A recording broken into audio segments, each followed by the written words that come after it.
and gentlemen, boys and girls, welcome back to Basketball Conference, the ACC Football Podcast. My name's Joey Weaver. He's Mike McDaniel. Mike, bowl season upon us. Welcome back. We're still here. How you doing? We're still here. We can't say the same about a lot of players from various ACC schools, though. Yeah. No, there's been a lot of turmoil last 2 weeks. I would say so. Florida State's still not in the playoff. Are you still pissed? Less pissed than I was 2 weeks ago. That's fair. Yeah, that's fair. There's a whole phase of like going through grief or whatever. Not that again, not grieving Florida State, just college football in general. It takes a special situation to grieve Florida State, and we somehow found it 2 weeks ago. Yeah, that was a unique set of circumstances. We'll say that. Mike, yeah, it's been a couple weeks. Hope everyone out there is well and finds everybody healthy and happy and ready for the holiday season. I say ready for it. You know, maybe you've already celebrated Hanukkah. Maybe Christmas is coming up. Festivus definitely coming up. Whatever your winter holiday situation is, we hope that you're ready for it or have enjoyed it or are ready to enjoy it. In any case, Mike, we have some news that we got to hit on from the last couple of weeks. We have a new head coach in the ACC, an old new head coach. We have some transfer news that's kind of interesting to hit on, so we're going to do that. And then we've got 11 bowl games, if I'm counting right. 11 bowl games we got to hit on that feels real crapshooty as things go for ACC bowl games historically, but we will go through those by the end of this show and give you a thought on how to approach these games if you got like a pick 'em pool or something that you've already 6 games into after yesterday's games. How's that sound? I saw a handful of those, and there was a lot of bad football being played. Oh, yeah. 'Tis the season, baby. Mike, all right, let's go ahead and jump in on some news, some things that have popped up in the last couple of weeks. So we'll start here and say that before the last show that we had, it was all but official that Syracuse had hired defensive backs coach Fran Brown from Georgia to be their new head coach. And so wanted to bring that up. We talked about it on the last episode. We kind of discussed in general feelings on it and kind of got into that, but just wanted to bring that up and acknowledge that. Mike, any further thoughts? As the last couple of weeks they've done some recruiting both from high school and from the transfer portal. He's hired a little bit of his staff. I think Elijah Robinson from Texas A&M was a big hire as their defensive coordinator. Thoughts? Any additional thoughts on Fran Brown at Syracuse that you've come up with in the last couple of weeks? Well, I mean, he just got one of the top quarterbacks in the portal. We'll talk about that in a few minutes, right? I have some takes there. I think that you're kind of already seeing why Syracuse took a swing with Fran Brown. Obviously, hiring Elijah Robinson, I think, is a bigger deal than even some of the recruiting that he's been doing already through the portal and, on the trail and on a limited basis, of course, just being new to a job. I think that you're already kind of seeing why they took a shot at him. And, his first-time head coach, and he comes out in the press conference and says that, he wants to be there at least a decade until his daughter is like a teenager, and then he wants to go be a dad. And he said a lot of coaches will come out and, they'll give you the coach speak of, this is, I'm here for life, and then they'll leave and go somewhere else a couple weeks later. Fran Brown kind of made it clear, like, this is the job he wants to be at for a long period of time, and sounded sincere, which, if you're Syracuse and you're in a tough recruiting area and it's a tough place to win, and you have a guy that wants to be there that bad, you probably, at least on paper, made the right choice. If you're going to take a swing on somebody that's never been a head coach before, it seems like they took the right swing. That's my take so far. We'll see how it pans out when toe meets leather in the fall. We probably won't really have a real answer for, a year or two. But, I mean, I think there are some early indicators that this is something that can be semi-successful. And, really at Syracuse, I think what you're hoping for is 7-8 wins regularly.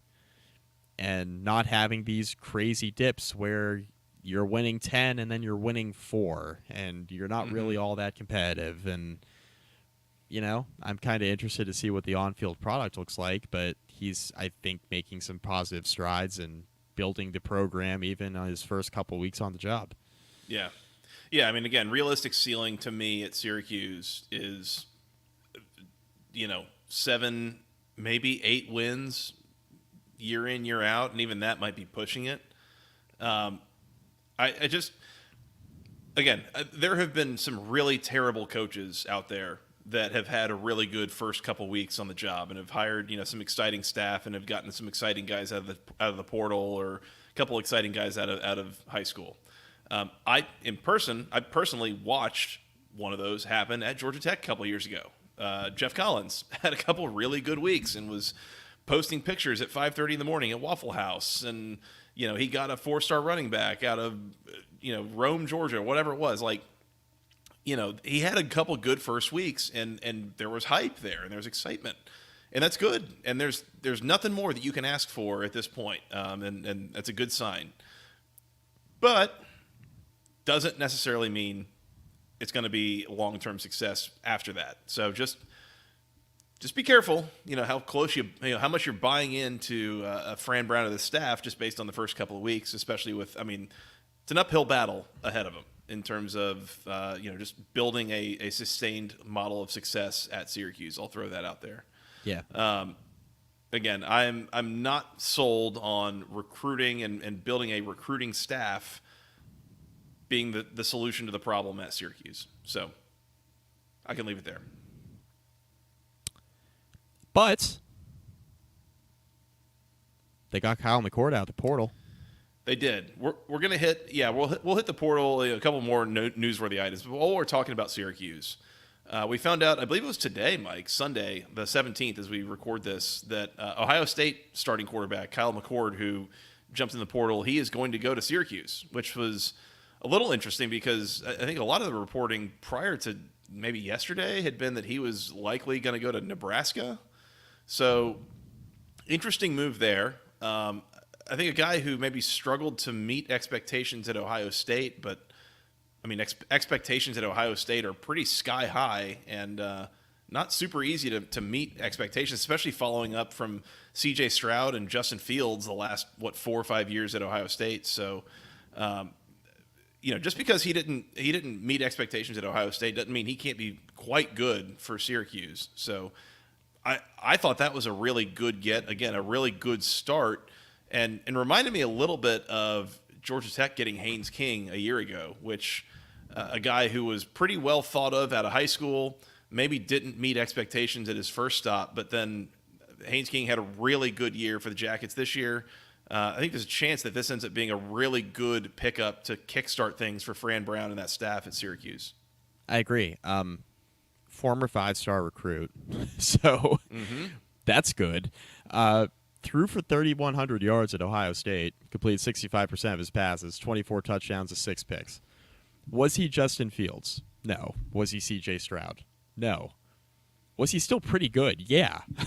He was still pretty good. Yep. So I think this is an upgrade at quarterback, right? We'll see how the offense looks and the scheme they run. But this is an upgrade from Schrader, just on paper, I think. We'll see. But a positive step in the right direction, I think. I am not as low on Kyle McCord as some national people are. Like, I saw Bud Elliott saying some stuff on social media about Ohio State winning in spite of Kyle McCord.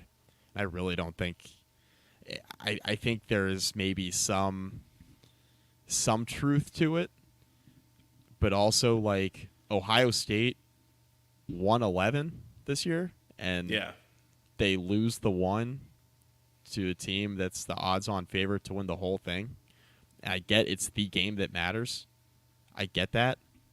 But did they really lose that game because McCord sucked? I don't know, man. I just it's all context. We gotta be careful, Yeah. I don't think McCord. We're pretending like McCord was playing at a 3-star level this year, and I just don't think that was the case. Well, and he was a redshirt freshman, true freshman. I mean, didn't have a lot of snaps under his belt to begin with. And, again, we're talking about this in the context of Ohio State being a top 5 program in the country for a decade plus now, if not half a century, not meeting the expectations of a place that has put out a ton of high-end NFL quarterbacks doesn't mean that you're not a good quarterback. Right. It just means you're not one of the 3 or 4 best quarterbacks in the country, which is really not a reasonable bar for anyone to clear, So, yeah. So again, do I think this could work out at Syracuse? Yeah, absolutely. I think it could. Yeah. So that'll be interesting. But yeah, that's a will. step in the right direction for sure for Fran Brown. That's what you want to do first couple weeks on the job.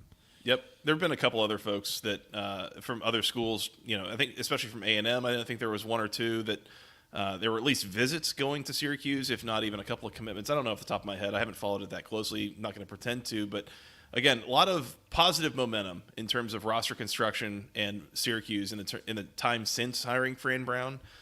So all good for Syracuse. This is as good as you could have asked for the first couple of weeks to have gone. Definitely. Mike, Duke hired Manny Diaz. Sure. How we feel about that? Not terrible. Mike Elko gone, hired by Texas A&M, by the way. So that was opened up, and they hired Manny Diaz, former Miami head coach, hired him to be the new full-time head coach at Duke University. We said this when Manny Diaz was fired. It felt like he had some momentum at Miami. Yeah, I mean, it wasn't totally falling apart on him, I'll say, but he looked like he found a quarterback with Van Dyke. Yeah, they looked like they were trending in a pretty good direction a couple of years back, towards especially the second half of that season.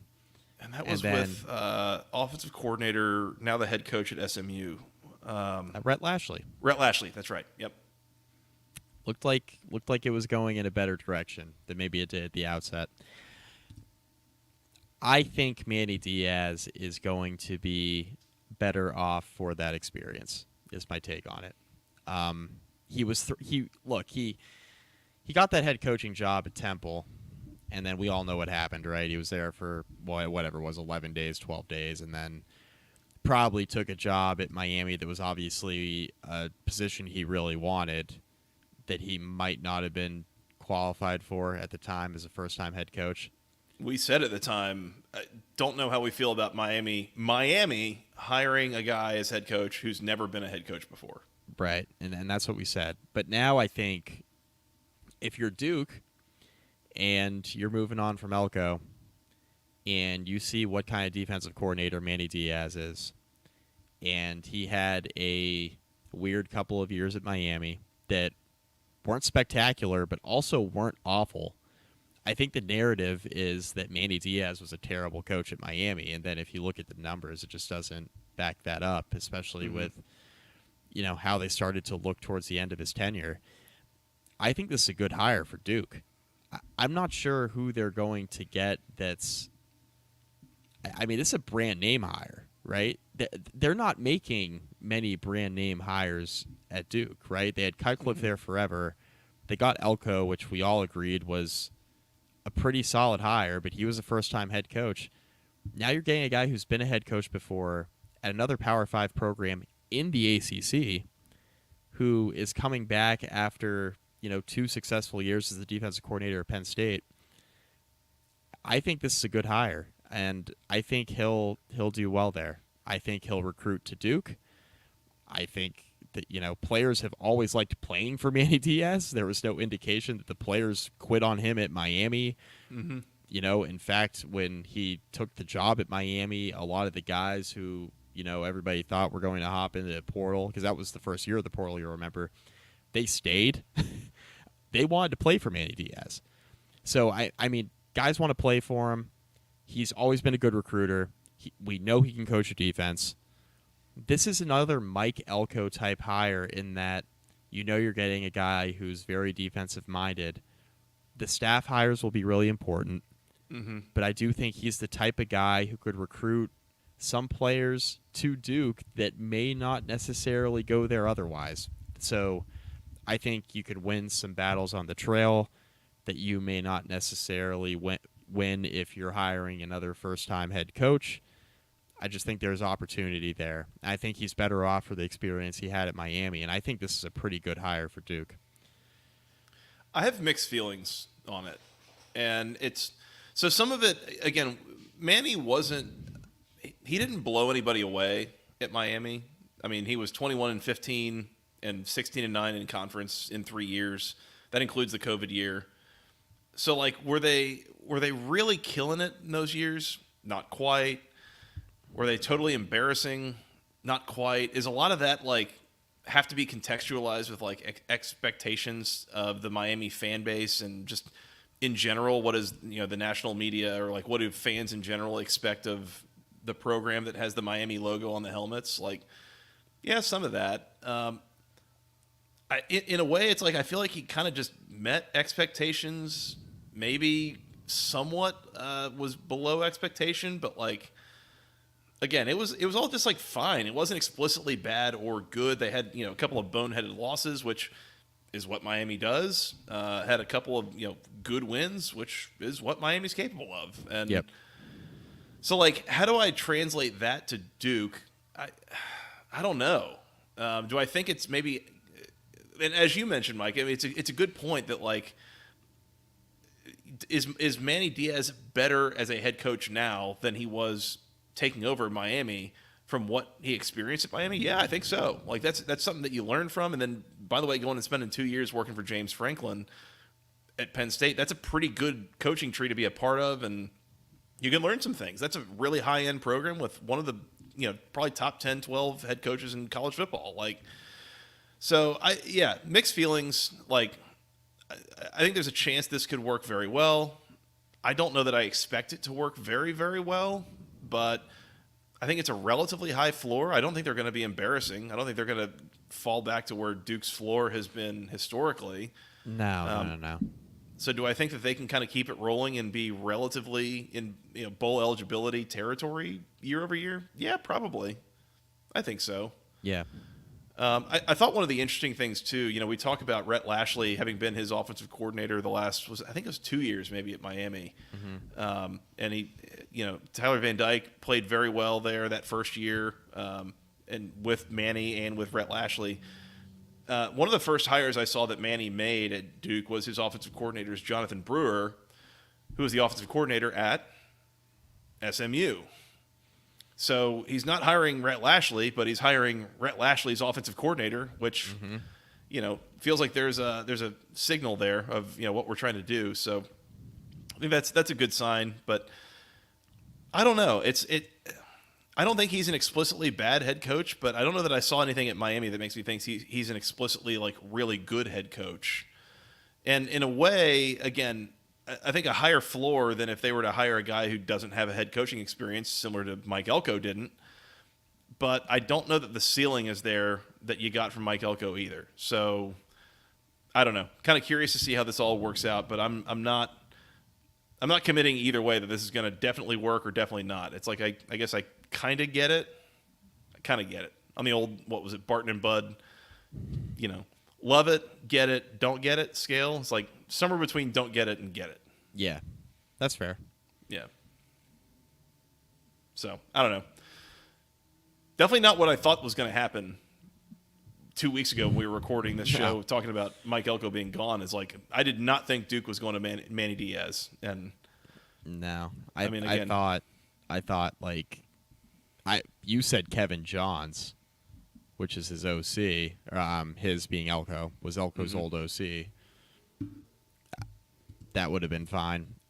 Johns did not go with him to A&M. So, I mean, he was definitely in play at Duke. Interesting. It's just I weird don't know. to We'll me. see how it goes. Duke University hiring someone who is about as South Florida as, like, Pitbull or something like that. Like, like South Florida at Duke is interesting. Also worth noting, by the way, Mike, who's Duke's biggest rival in football? Carolina. And Carolina's head coach is Mac Brown, who previously fired Manny Diaz. I forgot that happened. Mm-hmm. Manny Diaz, formerly Mac Brown's defensive coordinator at Texas. I forgot about that.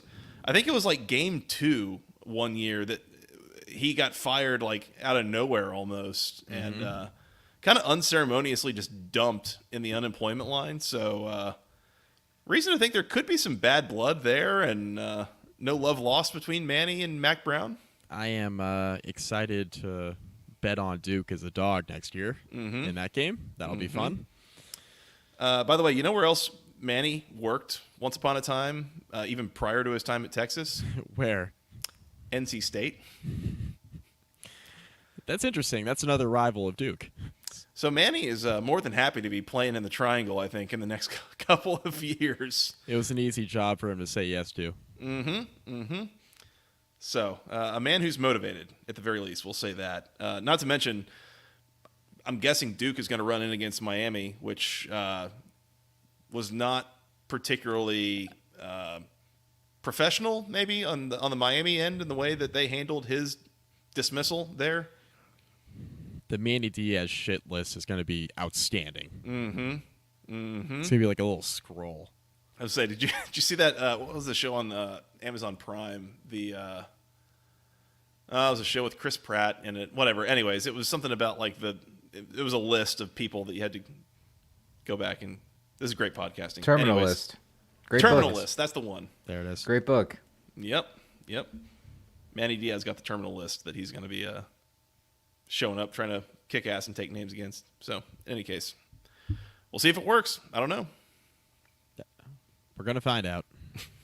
Since we're talking about transfer portal names in relation to coaches being hired, this isn't confirmed, but there was a rumor, Mike, that you sent over earlier this evening that Toledo's Daquan Finn is committed to Baylor, which this is Brad Crawford from 247 Sports, says it basically just locks in Texas's Maalik Murphy to Duke. And Maalik Murphy, of course, is the backup to Quinn Ewers at Texas, who is about to go play in the playoff. And he famously, infamously, notably entered the transfer portal prior to a playoff game saying, well, dude, like I gotta do what's best for me. I need to find out my next destination. Like I got to go.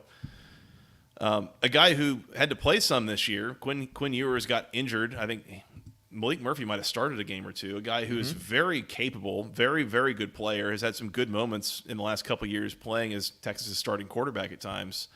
The thought right now is that Duke might be the leader in the clubhouse to get Maalik Murphy as their next quarterback, which I texted you. That could be an upgrade from Riley Leonard. Like, what is it that Riley Leonard wasn't? What is it that Riley Leonard could do that Maalik Murphy couldn't do? I mean, Maalik Murphy's got a bit of a cannon.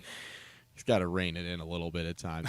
he actually reminds me of Tennessee's quarterback. Why is his name? Joe Milton. Thank you, Joe Milton. Christ. It's been 2 weeks, guys. Bear with me. We're rusty. Yeah. A little bit of Joe Milton in him in terms of like he really let it loose a few times in some of the games at Texas and threw a few interceptions. The one game Texas played against Kansas where they went up by a ton and then Kansas like crawled back into the game because Maalik Murphy all of a sudden just started throwing it to the other team. That's kind of what I'm talking about in terms of like he has a little bit of Joe Milton in him where he thinks he can make every throw on the field, which he can. Very athletic, too. And I think he gives you a little bit more upside in the passing game than Riley Leonard does. This would be – it'll probably be confirmed by the time this podcast is released. So, if so, you heard it here first. But, like, if he ends up playing for Manny Diaz and that's your first quarterback to work with, you could certainly do worse, I think. Oh, yeah. That's a huge – if that comes to fruition, that's a huge start, a huge win for Manny and Duke to start out. I mean, that's a guy that'll kickstart your program and put you on the map a little bit. He'll win you a game that maybe you shouldn't have won otherwise. Yeah. If you can get him in the door and get him rolling here, especially in the early signing period. You know, you got time to get him going in the spring and all that. So, yeah, it's not often too that you're able to to get yourself a quarterback that's a 4-star with multiple years of eligibility. So, like, McCord only has 1 year left of eligibility going to Syracuse, which I didn't realize. I looked that up a second ago. So, he only has 1 year of eligibility left. Whereas Maalik Murphy was a freshman this year. He's got multiple years of eligibility left. So, this is a good situation for Duke to be in if they're able to land him. So we're still in, like, the eligibility twilight zone of With COVID. Eligibility is fake. Like, yeah, he's like a fourth-year freshman or something like that. I mean, that's entirely possible. I don't know how it works these days, but at the very least, yeah. It's like I remember he played last year. Maybe he played again this year, but he's still, at the very least, I bet he has at least 2 years of eligibility, which, again, that's a big deal. And the only thing that could kind of get in the way of that is if he were to graduate and then want to, like, grad transfer somewhere. But that's, different story for a different day. Yep. So that's Duke. So, Mike, now that we've spent 26 minutes talking about Syracuse and Duke, we can talk about the rest of the ACC.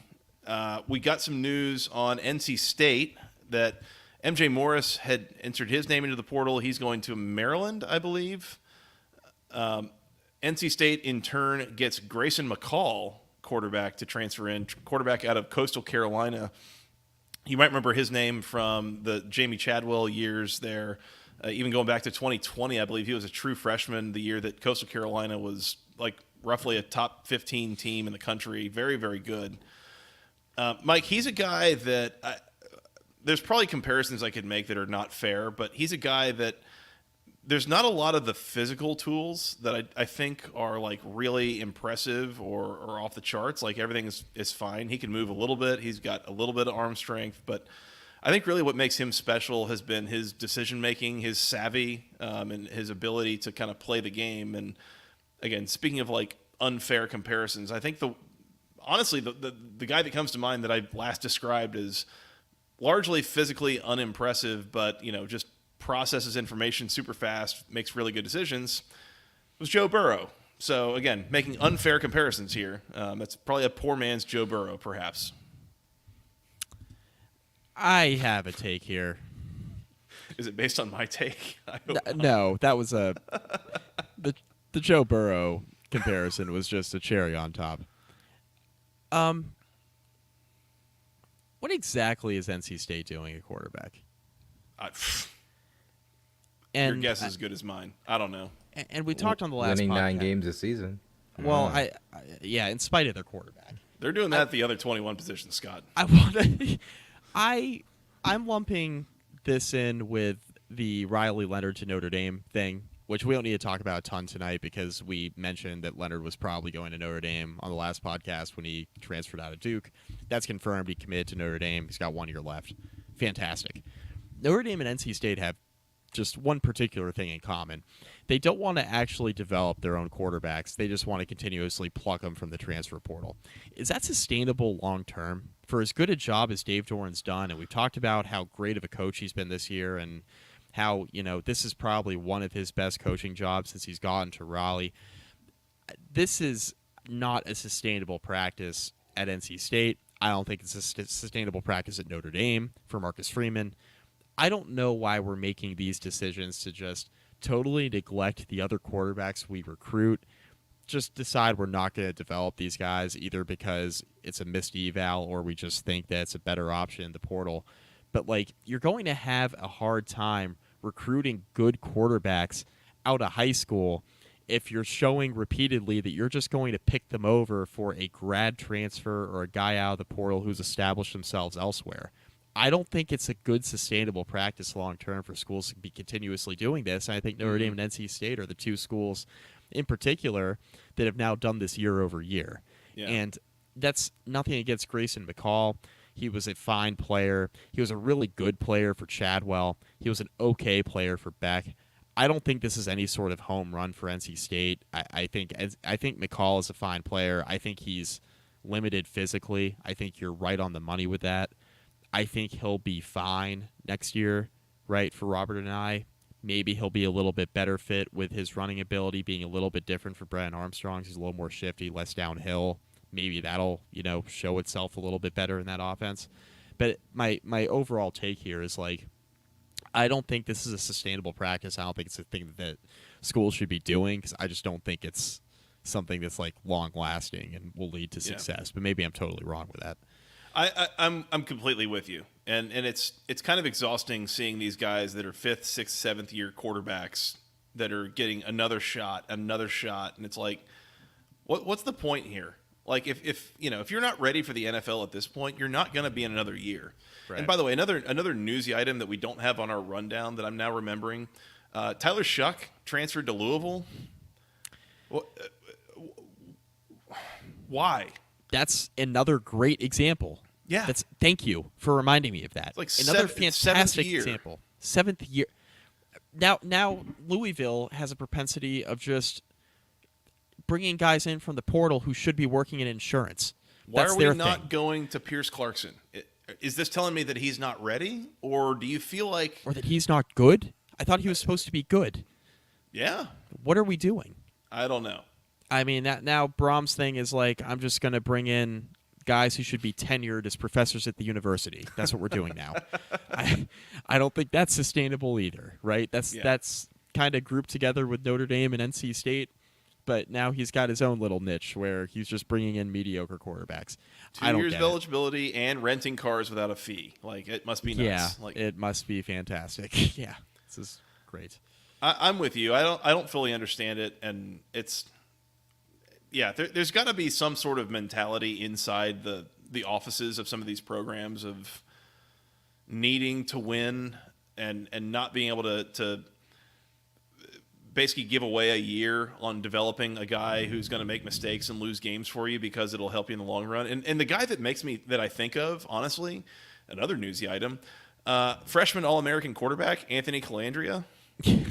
Oh, yes, because that made so much sense. Yeah, well, he made mistakes. They lost games. He threw a lot of interceptions, like all this stuff.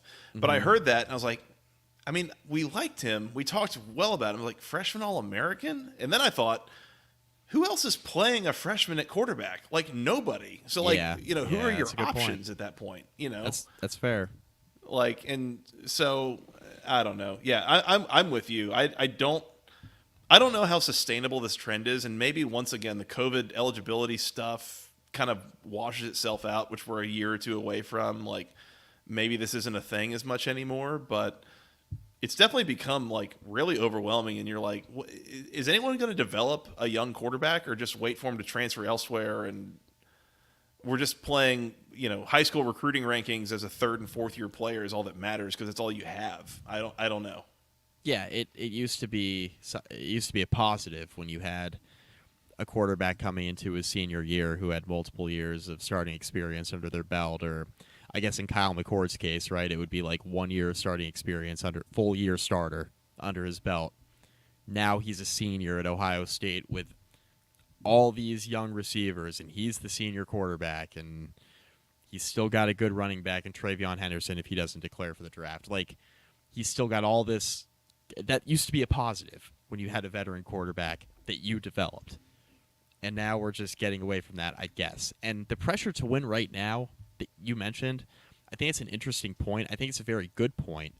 But the one thing I'll add, too, is like the 3 schools that we just mentioned, the only one that's probably in that category realistically is Freeman at Notre Dame, right? Mm-hmm. Just because of expectations there every single year. Yeah. And it was like that long before Brian Kelly got there and established them as like an actual 10 or 11 win program in this era.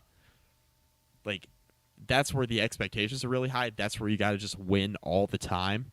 And you were just kind of promoted into this role. Mm-hmm. I get the pressure on him. But for like Dave Doran and for Jeff Brom's got like all the time in the world, right? Yeah. And they had of course a really, really good year 1. So he's off to a great start.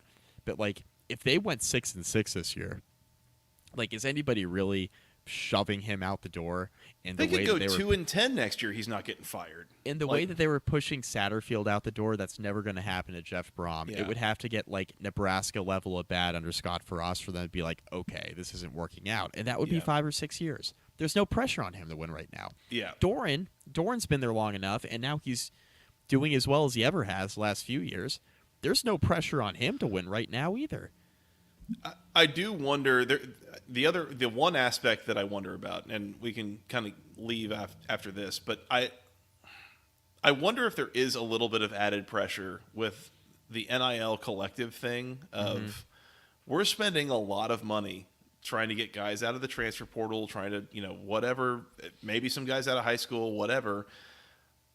Does that create pressure of, well, hell, if you're just going to go 2-10, 3-9, 6-6, well, that's not what we want. Right. And now that faucet kind of dries up a little bit, and all of a sudden it's a different game you're playing in year 3, year 4 if you haven't been shot out of a cannon to start out with. Yep.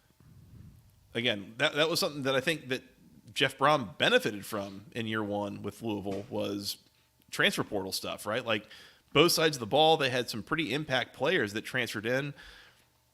Coming off the ACC championship appearance, now you get Ja'Cory Brooks, former 5-star receiver, transferring into Louisville. You've got a handful of these guys that Louisville's getting some roster depth and capability that they historically have not had, and a lot of programs kind of in that middle part of the ACC and the middle part of the Power 5 have not been able to have. And so that's probably driven by NIL stuff. Is that directly related to success, and would it go away if you didn't have that success? I don't know. Yeah, that's a fair point too. And a lot of this stuff is just so new too that I just don't think we have enough data to figure that out either. Yeah, it's a market that's still working on regulating itself, and yeah, who's to say if it'll get there before it changes again in terms of dynamics and such. Right. Last newsy-ish bit, it's not even fully news, but I did see, Mike, that there was a guy who visited Florida State. I believe his name was DJ Uiagalelei, something like that. Do you know who this guy is? Apparently he's a quarterback. Never heard of him. Never heard of him? Yeah, so apparently there's a guy named, we'll just call him DJ U for short. Okay. How's that work? Yeah, a guy named DJ U. He's some quarterback from Oregon State, I guess. Visiting Florida State is the theoretical destination at this point. We'll see how that goes. We need some Big Dave back in our lives. The guy who tweeted us one time. I miss Big Dave. We need the guy who tweeted us one time back in our lives. Yes, we do. Yes, we do. All right, Mike, Scott, I think that's all I got for news. Anything else before we start jumping into some bowl previews? Some ground rules. Number 1. Oh, gosh. A lot of guys are opting out. Yeah. Okay? So if we're locking something up, drink responsibly if you're joining us. Okay? Second thing. You're locking stuff up? Second thing. 3 minutes per game. Mm-hmm. We're going to be on a timer.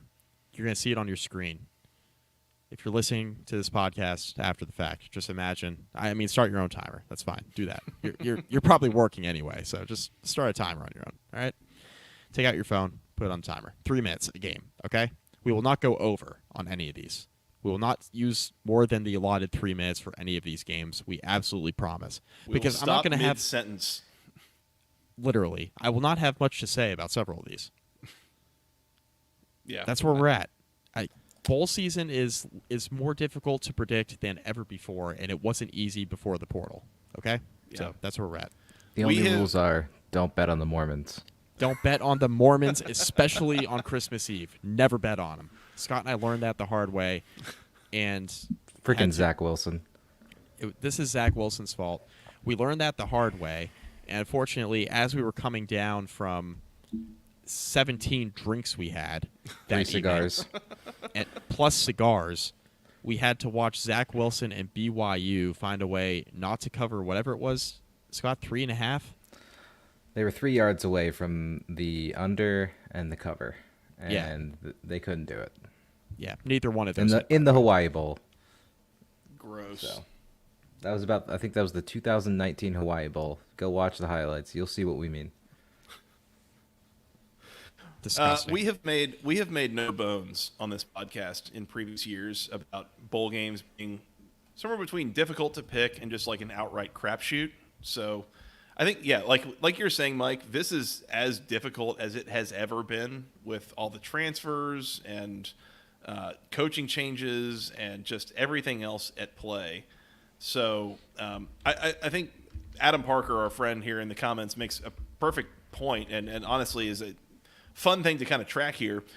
asking producer Scott, to flip a coin on each game and see who is more right, either myself, Mike, or the coin. And I don't know how this is going to turn out. So yeah, Mike, Scott, what is that a $1 Sacagawea coin, or Nope, what you got this there? is a single penny.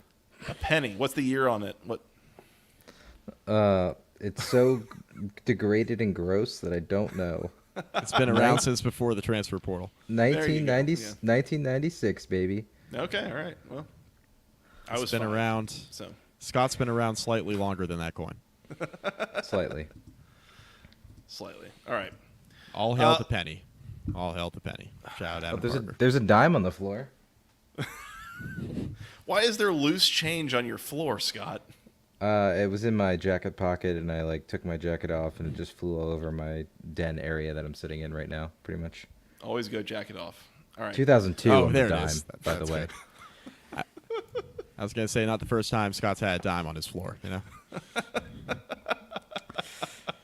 That'll be that. Let's move on. All right. Let's get it started. On Thursday, December the 21st at 8 o'clock on ESPN is the roofclaim.com Boca Raton Bowl, Mike. You're well familiar with roofclaim.com, the Boca Raton Bowl. The Syracuse Orange are at home against the South Florida Bulls, since ESPN has these as home and away. Syracuse, a 3-point favorite. Total 61.5. Timer can start anytime, Scott. Scott's shaking his head. Know. I want to go with Syracuse here. Good vibes. Again, I think the guys are excited. New head coach. It seems like everyone's pretty happy about that. But at the same time, I mean, South Florida has been so bad for a while. Probably excited to make a bowl game. Alex Galesh is kind of a rising star. Going to probably try to bomb the ball down the field a whole bunch. It's basically the Tennessee offense, which is, there's other versions of it that you've seen. It's similar to Tennessee, Ole Miss, whatever, that he runs. Feels like it could be a bad matchup for Syracuse. I don't know. I'll just take South Florida. I'm going to take South Florida too. Is Garrett Schrader playing in this game? And if so, is he going to throw? I mean, he threw it All right, little boys. bit. Doesn't matter about Garrett Schrader. All ACC teams are head. All other teams are tails. Okay. We have heads. Syracuse wins. All right, Syracuse. All hail the coin. All hail the coin. Hail coin. All right, so the coin's got Syracuse, and two of us have USF. Is that what we're doing? Congrats, Orange. It's going to be a fun bowl game for you. I can't wait for the coin to beat us against the spread. I know. It totally is. I'm going to go South Florida. Yeah, chance that Garrett Schrader's not playing. Chance that just stuff doesn't go well for Syracuse's defense. I think South Florida is going to be more fired up to play this game than Syracuse is. But it wouldn't shock me if Syracuse is fired up for this game. It's in Boca Raton, so. Good place to be a few days before Christmas. I'll say. Mm-hmm. Were you picking that with the points or straight up? I'll go straight up. Yeah, I'll go straight up too. Yeah. Yeah, Okay. small spread like that. I feel like in these bowl games, especially if you get a spread inside of a touchdown, frankly, I'm not even taking points. I'm just betting underdogs outright to win the game. So Yeah. We should just bet every ACC game with the underdog. See how we do. that might be profitable. Against the spread, just every single one of them. Could be. All right. So South Florida outright for the both of us, and the coin has Syracuse. All hail the coin. That was And 2.5 minutes. We did basically in 3 minutes because first 30 seconds, timer wasn't even going. That's Next. right. Moving on. Friday, December the 22nd at 6:30 p.m. on ESPN. Mike, it is the Union Home Mortgage Gasparilla Bowl. Mm-hmm. That is the Georgia Tech Yellow Jackets taking on the Central Florida Knights, the UCF Knights, as it were. This is in Tampa, Florida. Georgia Tech, a 4.5-point underdog. Total is 66.5. I believe that total is rising substantially, like 5 points rising, I believe. Again, Georgia Tech first bowl game in 5 years, 6 years maybe even. That's a good sign. I kind of like this matchup for Georgia Tech. I think they're going to be into this game. It sucks that it's before Christmas, but like, again, I think this is a team that Brent Key is, I think, going to have ready to go. And I think if they're ready to play, I don't think that UCF matches up all that well. UCF's just not very good. Yeah, they're not that good. They're not that good. John Reese Plumlee is playing in this game, so he's excited to cap his career. After how many years? What? Several. He was at Ole Miss. Yeah. He's been at UCF a couple years. Speaking of guys who should be selling insurance by now. Oh, coming to a State Farm near you after this bowl game. Scott, what's the coin got? All right, drum roll, please. The coin has the Knights. All right, yeah, that tracks. That tracks. Yeah, give me Georgia Tech. The coin knows to fade us. Give me Georgia Tech. I actually do like the over here, by the way. Two terrible defenses. Yeah. I say if there's anything that makes me think that UCF might be able to win this game is that UCF is really just going to try to run the ball. And if there's one thing that Georgia Tech's defense cannot do, it is stop the run. So that doesn't work out well for a matchup standpoint. So there's that. Favorite Betsy over. Yeah, we got a lot of thoughts in the chat over what kind of coin we're using. Thoughts on whether it should be a quarter and penny versus the dime. It's just what was at my desk, everybody. I'm sorry. All hail the coin, baby. Yeah, I think the penny is probably correct so far. So, all right. So Georgia Tech, outright, sure for me, and Mike for you as well. Outright, why not? And the over. And the over. And the over. I like the over. If I were going to bet this anyway, I would probably bet the over. Just would not expect a lot of defense from two teams in a pre-Christmas bowl game. So there's that. Beautiful. Next. Moving on. Saturday, December the 23rd, Mike. So you're doing your Christmas Eve prep. I am. It is noon on ABC. It is the 76 Birmingham Bowl from Birmingham, Alabama. It is the Duke Blue Devils taking on the Troy Trojans. Duke is a 7.5-point underdog. Total is 44.5. Leaning towards Troy here. They're going to be my favorite Trojan on that day, I'll tell you that. I will be... you're married, so... There it is. I will be drinking at my... That's a great point. Thanks for sliding that in there. I will be drinking at my in-laws on the 23rd. That is... We're adults on this show here. When my wife and I celebrate Christmas with her family is on the 23rd. So that is what we'll be doing there. And, excited to watch the Birmingham Bowl while I'm a couple beers in. Outstanding. Forgot to mention that when Georgia Tech kicks off against UCF, I'm going to be at the zoo looking at Christmas lights. So, zoo lights. Very good. Who doesn't love zoo lights? Baby? That's right. They're great, especially when your team is kicking off a bowl game for the first time in 6 years. My life is no longer my own. It is. That's correct. My kid's life. So. That's also the first time in 6 years you've had two kids. That's right. That's true. While Georgia Tech's been playing a bowl game. Even more than 6 years. Mm-hmm. Riley Leonard, I assume, not playing in this game. That's a no. He's gone now. He's gone at Notre and Dame. injured. And injured, and committed elsewhere. And Duke's coach is gone. No. I think Troy cares a lot more about this game. I think Troy by at least double digits. Troy's really good. Also, is that one Duke website saying that Mike Elko still hasn't made up his mind? Is that still a thing? Or? Oh, Lord. I mean, believe what you want, but they've already hired his replacement. I won't say names in case, by chance, Steve Wiseman, for some reason, couldn't join us and we had to bring that particular individual on. I will say no more. What is it, like Blue Devil Illustrated? Or It's, that's exactly what it is, actually. Oh, is it? What was it that Herm Edwards said about the Devils one time? Moving on. Devils. I'm on Troy by the Troy outright money line with the spread. However you want it, you got it with Troy. Lay 7.5 with Troy. Scott, what's the coin got? The coin. Ta-da-dum. Troy. Okay, all right. Hell yeah, we're in agreement. Mike, the coin is going to win the pick'em. That's a certainty. You guys both said Troy, right? Sorry, I'm trying to fix something over here. Cool. No, you're good. Yeah, it's exactly what we said. Troy for all of us. We ready to move on? All right.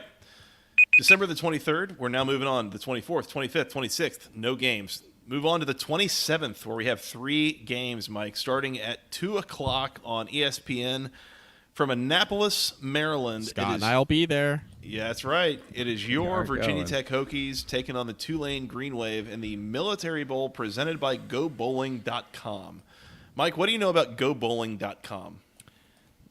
I know that it's got something to do with bowling. Now, like, you mean like bowl season, right? Yeah. Not the No. actual sport? No. GoBowling.com, if I understand correctly, is actually finding a bowling alley near you. Yep. And I'm not making that up, by the way. Go look for it if you want to. It's basically like the golf now for bowling. Exactly.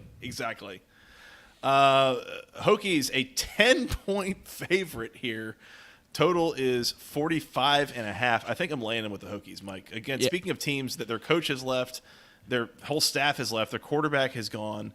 Tulane wants no part of this game. Virginia Tech is playing kind of a home game, and I think is going to be every bit of fired up for this. I think the Hokies might smoke Tulane in this game. Yeah, there's only one lock on this podcast tonight. Scott, we're locking up the Hoks. You better lock it up. You better lock it up. No, you lock it up. You lock it up. Lock it up.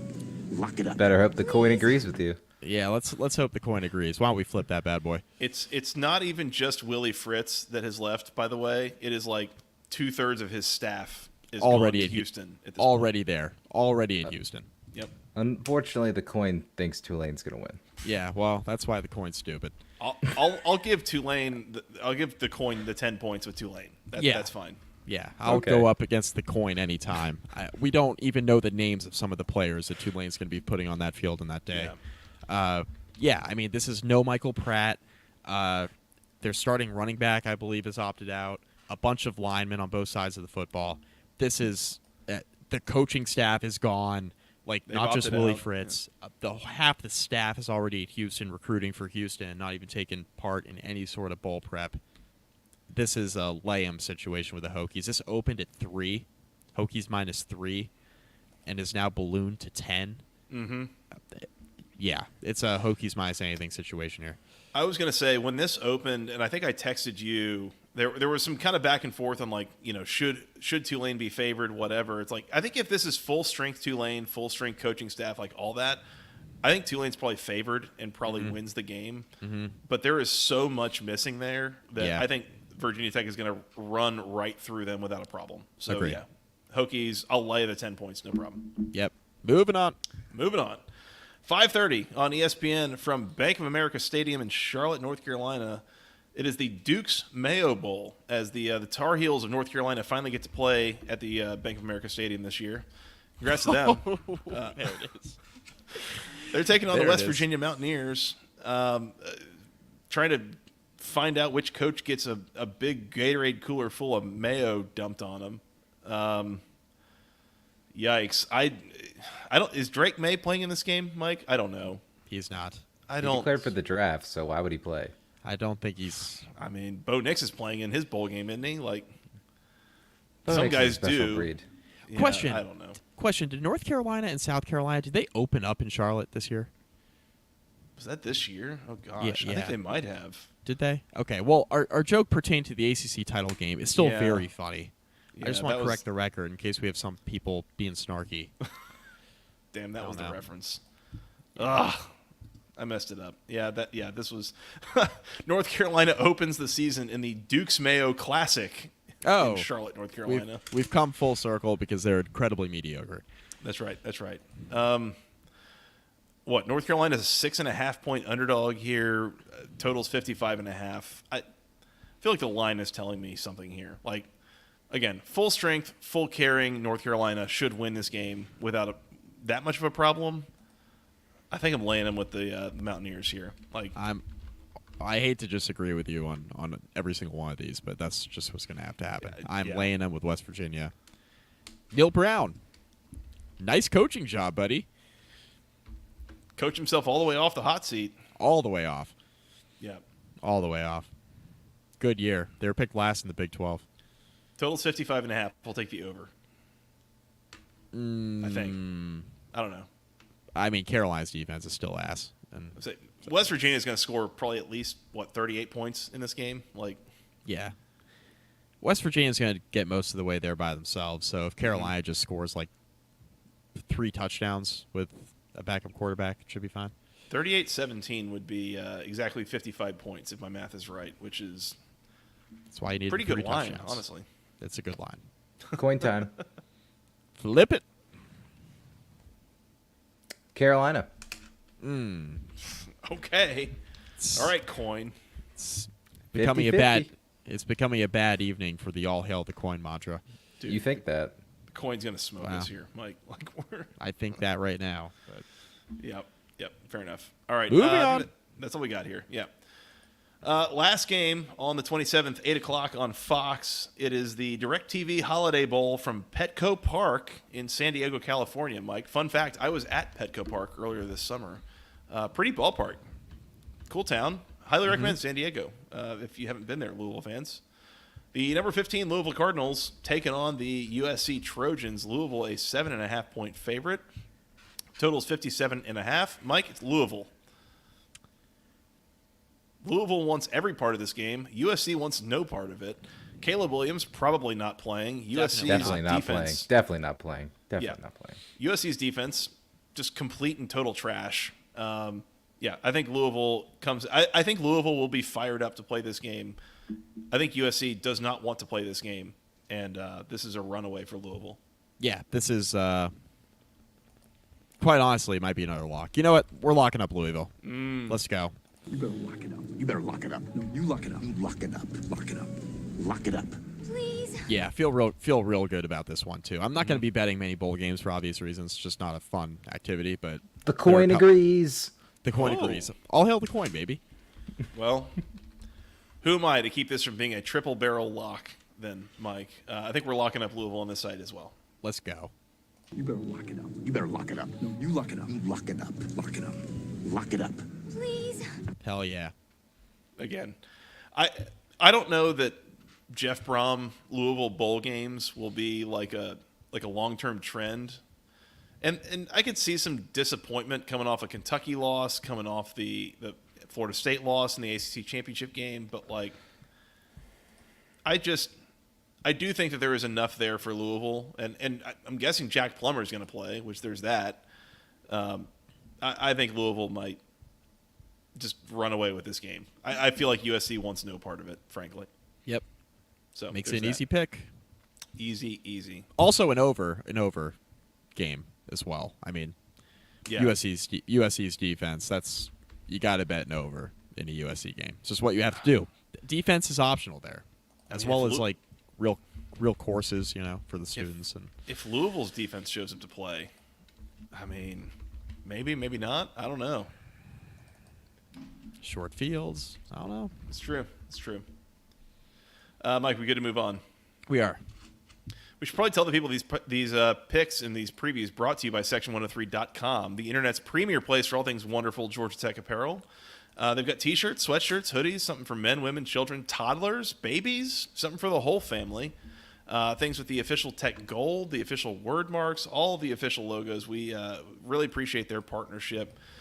Go find things at Section103.com. Use promo code GOACC for 10% off your first order.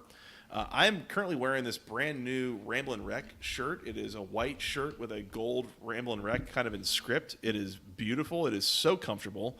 I love it. I've been wearing my gray Coach hoodie around the last few days. It's kind of finally cooled off here in Houston, so highly recommended. If you're going to the Gasparilla Bowl here in a few days, you need something to wear there. You need something, a last-minute Christmas gift. Go to Section103.com. Use promo code GOACC for 10% off your first order. Follow them on social media for their various different promotions. They had a 12 days of Section 103 that came out, I think, between the days that we last recorded this show and this one. So if you were following them on social media, you would have found out about it. There was a couple of orders, I believe, that were fully comped, or a couple of shirts that were given away, or I forget exactly what the terms were. But that's all to your benefit if you're following them. Section103.com on Twitter, on Instagram, all those different places. So once again, use promo code GOACC for 10% off your first order. Shout out to Steven and the gang. Appreciate their partnership as we go through the rest of this season. We are also sponsored by Homefield Apparel. Use promo code GOACC at checkout for 15% off your first order with Homefield. They got a lot of stuff going on for the holiday season on their site. A lot of good deals. Seems like every day they got a new one. So go check that out. Definitely copped some holiday stuff, right? Not necessarily like Christmas themed necessarily, but got myself some Homefield apparel this holiday season. You should too. Use that promo code GOACC at checkout for 15% off your first order. We are also sponsored by Vividseats. Are you going to a bowl game like Scott and I are? We are. We bought group tickets with somebody else through the university. That's what happens. But if you don't have a ticket through the university because Virginia Tech sold out their allotment for the Military Bowl, you should use Vividseats. BC Pod 20, $20 off first order, $200 or more. Somebody's got to use this code, man. Somebody's got to do it. Yeah. Or not. No. Most Georgia Tech importantly, sold out the allotment for the Gasparilla Bowl as well, so it's fine. Oh, let's go. Okay, well, you know what? If you're buying tickets to the Gasparilla Bowl, Vividseats.com. If you don't got them yet, that's the good place to get them.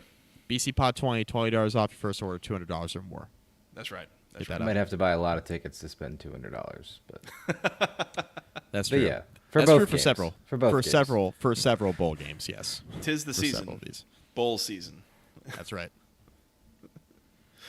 Are we good to move on? We are. Speaking of games that are going to be really expensive to get into, December the 28th at 11 o'clock on ESPN is the Fenway Bowl, presented by Wasabi.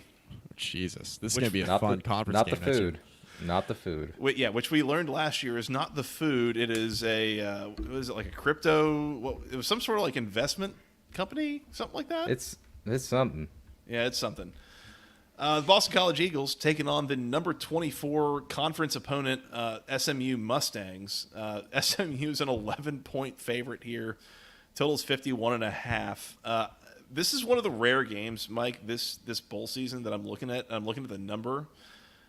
I think give me the underdog to cover and give me the favorite to win. Really?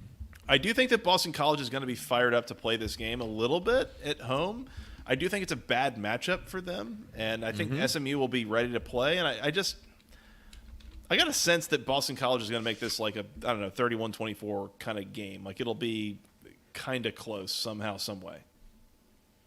The coin agrees. Oh, that's fun. with the spread or with? Well, I'm certainly not picking Boston College. Did so you ask plus the coin 11. who it likes to win the game on the field? Or Abe didn't say a word. Okay. yeah, that was his problem. Anyway, sorry. Oh, no. Oh.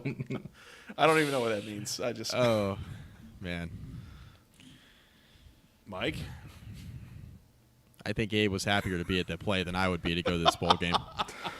Maybe he bought tickets using Visit Seats. Maybe. Oh, there it is. Oh, there it is. Did you enjoy the play, Miss Lincoln? I did. I got my tickets from Vividseats. Use the promo code PCPod20. Tickets on the side of brain matter. Okay. Oh my God! Give me the Mustangs. You're laying 11 here? I'm laying 11, dude. I could not be more clear. I think Boston College is a terrible football team. I'm not gonna quit that now. You've been pulling punches on that all year, Mike. You've been really trying to be subtle with your takes on that. I have, yeah. I've been trying to. I've been real careful about that. You know, I don't want to piss the wrong people off, except for Boston College fans. And you know what? I've been right every single time, so why stop now? Well, there you go. All right, Boston College and the points for me. You're laying them with SMU, but I think we both think SMU wins the game. So there's that. Yeah. And This the was my coin, we said the coin has Boston College plus the points, but SMU. Well, we didn't specify outright. Yeah, But the Abe, point. Abe Lincoln didn't mention that. Fair enough. All right. That was my favorite preview so far. 2:15 on ESPN. It is. We're going from Fenway Park to Yankee Stadium as Miami is taking on Rutgers in the Bad Boy Mowers Pinstripe Bowl. Miami is a 1-point favorite here. Total's 40.5. So there's only one thing giving me pause from locking up Rutgers in this game, and it is going back to the Mario Cristobal's Miami teams have not quit on him principle. Like, coming off the Florida State loss, coming off of, whatever, the situations that we have gotten so used to Miami quitting, they haven't quit on Mario Cristobal. So I'm leaning towards sticking with Miami here, but, would not recommend putting your own currency on this game one way or the other. Spread, total, at all. I don't even know if I recommend watching this game and trying to live bet it. Just leave it alone. You don't need this. If you're live firing on the Pinstripe Bowl at 2:15 on the 28th, God help you. There's a 70% chance I'm on the golf course during this game. I'm not watching this. No. And so why should we pretend that we will? I mean, we'll recap it. We'll recap it. We're contractually obligated. That's correct. Miami. I'm taking Rutgers. The coin has Rutgers. Whoa. All right. I'm on an island. Kyle Monagai returning for the Scarlet Knights. Really good running back. Got to stop him. I shouldn't be taking Miami. I shouldn't. There is no reason for Miami to give a single damn about this game, but I'm going to do it. Which has bit me in the ass before, but, we'll see. We'll see how it goes. There are several important questions being asked in the chat. Would I Several. take a knee on this game? Over under for knees taken. There's several of these. Well, as a noted Miami fan, I'm not sure I get the reference here. Okay. I don't know what that means. Conveniently left your brain. That might have been one of the better 2 to 3 minute intros of our show that we've ever done. Was going live right after that game ended and me just laughing for 2 minutes basically. That was electric. That was a memorable one. That was electric. That's for sure. All right, Miami for me, Rutgers for you, and the coin, Mike. Mm-hmm. All hail the coin. 5:45 on ESPN from Camping World Stadium in Orlando, Florida. How many bowl games do they play in this stadium, by the way? A few. More Several. than they do in the regular season. It's the Pop-Tarts Bowl. It's number 18, NC State, taking on number 25, Kansas State. Kansas State's a 3-point favorite. Total's 47.5. I think Kansas State. NC State's defense very, very good. Their offense started to gel at the end of the year. I assume at this point Brandon Armstrong has nothing to lose by playing this game. NC State, I feel like, has historically been pretty good in bowl games under Dave Doran, but also Kansas State pretty decent in bowl games. They got annihilated last year by Alabama, but I mean that's Kansas State against Alabama, so Right. there's that. Yeah, give me the Wolfpack. I mean, Will Howard's not playing in this game for Kansas State. Feel like that matters a little bit. Transferring. So Yep. he's out of the equation. It's true. NC State's going to have motivated Brandon Armstrong for his final collegiate game. Mm-hmm. Give me the pack. Peyton Wilson Yeah. playing? I'm sure he is. That dude doesn't seem like he quits on his team. He does not. First team All-American, Peyton Wilson. Other news item. Congrats to him. Since Earned we it. have he won the Defensive Player of the Year award, right? Believe he, so. Whatever that- he did not win Defensive Player of the Year. He did win Linebacker of the Year. Thank you. He won Nationally the or in the ACC? Nagurski nationally. Yeah, it's about right. We have a minute and 18 seconds, and we have a question from the audience. Oh, Two dear. questions here from Mike and Joey. One, what flavor do you think the Pop-Tart will be? This is from Mendez, 133, by the way. And two, if NC State wins, what is Dave chasing it down with? Well, Dave Buffalo already mentioned Trace, in the pod, baby. Dave already mentioned in the press conference it's going to be bourbon. It's just a question of which bourbon, and I don't know what his bourbon of choice is. Old Forester. Yeah. He seems like an old Forester kind of guy. Doesn't he? He does. Heaven Hill. Yeah, he's not like an Angel's Envy. Get that man some Blantons. Maybe Makers? I don't know. All right, so what flavor's the... Now that we got the Pop-Tart flavor out of the way, what's the bourbon flavor going to be? Well... What? The Pop-Tart flavor, it should... The easy answer is like the cinnamon brown sugar Pop-Tart. Like, that's the right thing, right? But they're going to do something The coin theatrical. picks the pack. Coin picks back. That's what we Yeah. like. They're going to be something theatrical with like a sprinkles and like a blueberry filling or something like that. 5 seconds. This whole thing seems upsetting. Agreed. NC State, by the way. Moving on. Yeah, Wolfpack for the both of us outright on the field. What did the coin take? The pack? All right, there you go. Bang. There we go. 2 more. On December 29th, it's Friday. It's noon on ESPN. It's from Everbank Stadium in Jacksonville. It might not be the most disgusting football game of the year played at Jacksonville in Everbank Stadium. I watched a bad one there tonight, and I had Jags +4. The Tax Slayer Gator Bowl. It is the number 22 Clemson Tigers taking on the Kentucky Wildcats. Clemson. Yes. Clemson's a 4-point favorite. Yeah. That's not a big enough line. Clemson, I think, wins this game pretty easily. Clemson. Yeah. They will care about this. They'll care about this game too much, I think. You could probably say This is a Dabo like momentum into next season game. Yeah. Dabo, by the way, speaking of portal editions, He's dabbling. got Daboing, if you will. He's Daboing. daboing. He's Daboing. Dabo seems a little bit portal curious these days, Mike. I think you could say. Yeah. Just just trying to dip his toe in, just see how it feels. Yeah. It's a Trusting the size on the portal? It's a gateway, Mike. It's a gateway. Does Dabo practice soaking in the portal?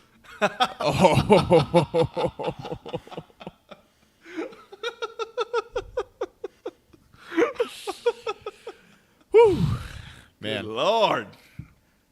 Scott's on fire tonight. Yeah, no kidding. Clemson and the under.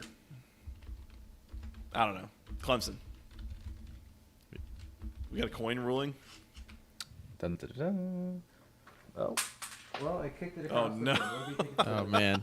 Oh, no. Wait, we have our backup coin. The dime. The dime is in play. It's like The a dime. craps table. Like, get the backups.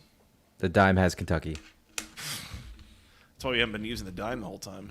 Dime's never been soaking like Dabo.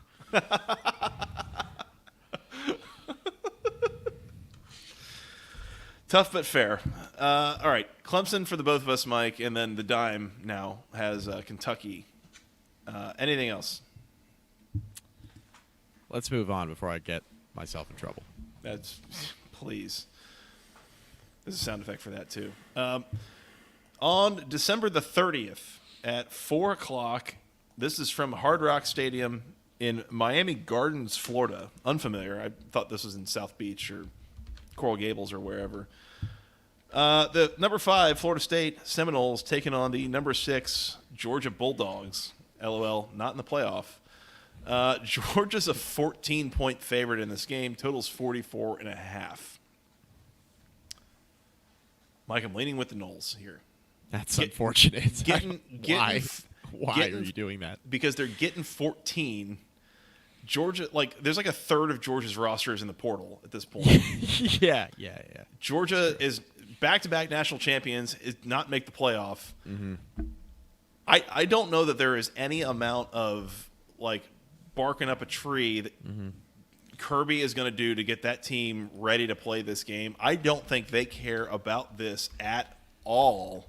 Mm-hmm. You're giving me 2 touchdowns. Give me the Noles to at least keep this close. So Noles to cover. Okay. Not locking it up. That's how strongly I feel about this. It's not locking it up. Johnny Wilson's opted. Hell yeah. Johnny Wilson's opted out. I believe Keon Coleman has also opted out. Tate Trey Benson Rodemaker's- declared for the draft. Trey Benson declared for the draft. Don't believe he's playing. Tate Rodemaker is the starting quarterback. Georgia. Carson Beck's playing, by the way. It's looking like. Well, yeah, I guess he's staying. So, yeah, give me Georgia. And you know what's going to be really annoying? It's going to be, see, Florida State didn't belong in the playoff because they lost by 4 scores to Georgia in the Orange Bowl. See, we told you they didn't belong. Can't wait for that take. That's going to be so. This is save Georgia to cover? Yeah, I got Georgia to cover.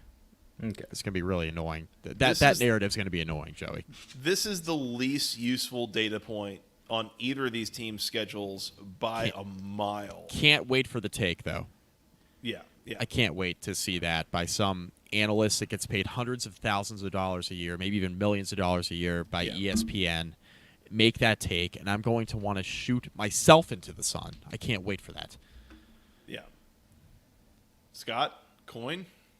Coin says Florida State with the points. There we go. Hell yeah. There we go. I do agree with Adam, though. I would love to see a parade in Tallahassee. I might even attend. 100%. 100%. Why not? Florida State wins this game, goes 14-0, national champion parade, like 100%. Yeah. Absolutely. Fantastic. In full support. Herbstreit will cry about on Twitter. It'll be great. Yeah. Notice, by the way, you can watch a lot of different ESPN studio programming with a lot of different people in it. There's very, very little mention of the idea that maybe the players might not fully really care a lot about every one of these bowl games. Amazing. Doesn't really come up, does it? That's weird, huh? Yeah. Wonder why. Could it be because they're televising them? Ratings are still pretty good, though, aren't they? Right? Yeah. Interesting. There's your bowl preview. I love Kirk Herbstreit, by the way. Shout out to all my stroke victims out there. Kirk Herbstreit stroked out this week on Twitter defending why Florida State wasn't in the playoff because he thought it was the best 4 teams, but then he didn't mention anything about Georgia. Who lost to supposedly one of the 4 best teams in Alabama. So, interesting. Just very interesting. Yeah. Very Ridiculous. disingenuous. Yeah. I'm with you. I love Kirk Herbstreit. I think he's one of the most reasonable, level-headed people in college football. So wrong on this. Like, yeah. This is one of the few things where it's a horrific take. It's just bad and it's wrong and so bad. I feel like it's not wrong to call it like disingenuous. Like it's hard to understand that like you can rectify this take with all the other takes, and you believe that in your soul, and you're not just like protecting your employer. Like that's the only thing that makes sense to me. When historically he's been so level-headed and thoughtful about every take he's ever had, and then he has this take that's not rooted in anything other than shilling for his employer, and that's all that he's been doing. I just don't. It is totally disingenuous. Yep, is what it is. Make it make sense, Kirk. I just don't. I don't understand. Yep. But agreed. Anything else, Mike? No, I think we're good. Scott, did we forget anything? All hail the coin. All hail. Hail coin. I've not been monitoring the spreadsheet, so I'm looking forward to finding out that the coin beat both of us, because that just feels the most appropriate thing for the ACC's bowl season, frankly. The only odd one I think was Tulane that the coin went with. And Syracuse, you guys both picked Florida USF. So. Yep. Yeah. Mike, is this I believe this is the last preview we're going to do prior to welcoming in SMU, Cal, and Stanford into the ACC? This is it. Should we do a 24-hour podcast, or we just keep this going for another 22 and a half hours? Like to pour one out? Yeah, 23 and a half hours of like taps being played on repeat. But yeah, I'd have to explain some things to my employer and to my wife and to my infant son about why I'm still on a podcast after 22 hours. Those would be some fun conversations. From my understanding, 24-hour podcasts are very, very, very loosely actually podcasts. It's mostly just keeping a camera and a microphone on while people are just going about life. So Yeah, the fair You could be on a points. meeting and also podcasting at the same time. Who knows? And there's a fair point brought up by Adam Parker. Give Mike that much time, he'll definitely get canceled. That's absolutely true. That's why we have to keep this to 1:20 every week. Is an hour and 20. Sorry. Well, I keep it to 1:20 every week. I'll tell you that. And look, I have definitely gotten canceled or tried to get us canceled with less. That's for sure. Such as that last comment. Yeah, That's correct. Very good. Very good. Thank you. There you go. Yep. All right. Let's get out of here. Let's go watch some bowl games. We'll come back and recap them. Mike, in the meantime, we might come back and, I don't know, talk about the other 3 teams that we didn't talk about tonight. How about that? Well, we talked about at least one of them. Yeah, Cal died last night, didn't they? Bang, bang, Or bang, they you win? dead. Yeah, Did they that win? wasn't good. They lost, right? They were losing so. when I went to bed. So I Got smoked by Texas Tech, if I'm remembering yeah, right. they were down a couple scores when I went to bed. I assume they lost. Good start to the bowl season for the ACC. Yeah. Shout out to Cal. And no matter what happens in that SMU Boston College Bowl game, an ACC team will win. So There that's you exciting. go. Good conference They lost matchup there in 34 to bowl season. 14. Okay. Yeah. Yeah. That's about right. About right. Yeah. Play the Queen Elizabeth music. Mike, people should keep it tuned here because, there's going to be a couple season recaps for Virginia and for Wake Forest And Pitt? and for Pitt. That'll be coming your way. I don't know when, but they'll be coming. So just keep it tuned here. You'll get them when they happen. Otherwise, we'll be back to recap the bowl games. We'll probably talk about signing day. We're going to keep going into the offseason, so keep it tuned here. Use your podcast method of choice. We're on iTunes, we're on Spotify, we're on Amazon, we're on all those different things you use for your podcasts. Go hit the subscribe button. We'd appreciate that. We're on Twitter at FTRSJoey, at Mike McDaniel SI, together at BC Podcast ACC. We're on YouTube, youtube.com/at the ACC Football Podcast. Hit the subscribe button, hit the like, hit the follow, bell icon, lots of things on there. Hit them all. We Yep. appreciate that. Send us an email. Questions, comments, concerns. We're getting into the offseason. We need content. We need help. Tell us what you want us to talk about. Already had one good suggestion. Sure did. Basketball Conference Podcast at gmail.com. Nailed it. Thank you. Where else on the social medias, Mike? Facebook.com/basketball conference rate review. Find all of our podcasts there. Instagram at BC Podcast ACC. YouTube.com/at the ACC Football Podcast. Please do. Please do. Mike, Scott, I think that's all I've got. Anything else? Good stuff tonight. Absolutely. Merry Christmas. Happy New Year. Happy Hanukkah. Happy Festivus. Kwanzaa. There were other winter festivals. Happy those as well. Happy drinking. Happy drinking. That Whatever is you like. And if you don't drink, that's fine too. No pressure. maybe the biggest winter Hey. festival of all. Travel safe. Travel safe. Yep. Travel safe. Maybe if you're listening to this while you're traveling, hope you are being safe. Please do. Yep. We'll come back. I don't know. Maybe New Year. Maybe before then. I don't know. We'll see. No be plans. Recapping. There are no plans. We'll be recapping bowl games and seasons and all that good stuff. Absolutely. Keep it tuned here. We will keep you entertained on the ACC all offseason. How's that sound? Good. Sounds good. Let's do it. All right. Well, until next time, for Mr. Mike McDaniel, for Mr. Producer Scott, I am Joey Weaver. Thank you all so much for listening. We'll talk to you again very, very soon. Enjoy the bowl games. Enjoy the bowl season and the holiday season. We'll talk to you again very soon. Until then, go ACC.